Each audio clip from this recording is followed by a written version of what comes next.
Hello నమస్తే, welcome to Anantha TV.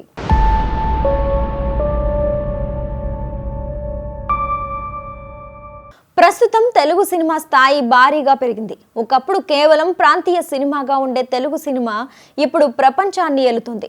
గతంలో Indian cinema అంటే గుర్తుకొచ్చేది కేవలం బాలీవుడ్ మాత్రమే. అంతలా హిందీ సినిమాలు ఇంపాక్ట్ తీసుకొచ్చాయి. కానీ గత కొన్నేళ్లుగా బాలీవుడ్ స్థాయి తగ్గుతూ వస్తుంది. బడా స్టార్ హీరోలు సైతం డిజాస్టర్ సినిమాలు అందిస్తున్నారు. మధ్యలో షారుఖ్ ఖాన్ లాంటి స్టార్ హీరోలు మురిపించిన ఇండస్ట్రీ ఇప్పట్లో కోలుకునేలా లేదు. బాహుబలి సినిమాతో తెలుగు సినిమా స్థాయిని దర్శకధీరుడు రాజమౌళి అమాంతం పెంచేశాడు. బాలీవుడ్ దర్శక నిర్మాతలు సైతం నివ్వెరపోయేలా బాలీవుడ్ లో బాహుబలి రికార్డు కలెక్షన్స్ సాధించింది.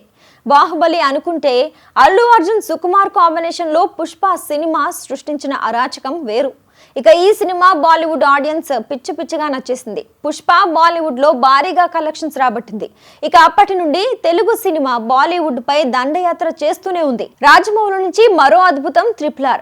బాలీవుడ్ దర్శకులకు కంటి మీద కునుకు లేకుండా చేసింది. RRR చిత్రం ఏకంగా ఆస్కార్ అవార్డు సాధించి తెలుగు సినిమా ఖ్యాతిని ప్రపంచానికి ఎలుగెత్తి చూపించింది. టాలీవుడ్ లో ప్రతి స్టార్ హీరో సినిమా బాలీవుడ్ ఇండస్ట్రీని డామినేట్ చేస్తూ మంచి విజయాన్ని అందుకుంటూ ముందుకు సాగుతుంది.